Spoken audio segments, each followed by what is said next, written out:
ক্ষিতিশ কিন্তু জুপিটার ক্লাবের ট্রেনার, সেখানে হরিচরণ মিত্র চিফ ট্রেনার হতে চায় আমাদের ক্ষিতিশকে সরিয়ে।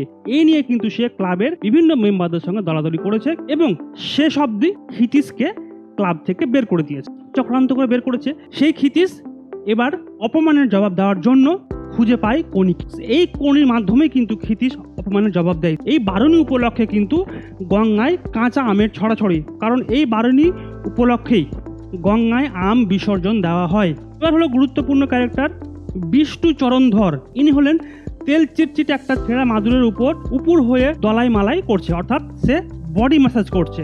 ক্ষিতিশের কিন্তু চোখে চশমার লেন্স পুরো, বয়সটা 50-এর এধারে বা ওধারে, বছর 5-এর মধ্যে হতে পারে না। পরিচ্ছেদ নম্বর 2 আমরা কোন কোন ঘটনাগুলো দেখবো। গঙ্গায় একটা আম ভেসে চলেছে, ভাটার টানে 3 জন সাঁতরাচ্ছে সেটাকে পাওয়ার জন্য। গঙ্গায় যে আম নিয়ে তারা ঝামেলা করছিল, আম পাওয়ার লড়াই কিন্তু কোনির চুল ধরে টেনেছিল ভাদু।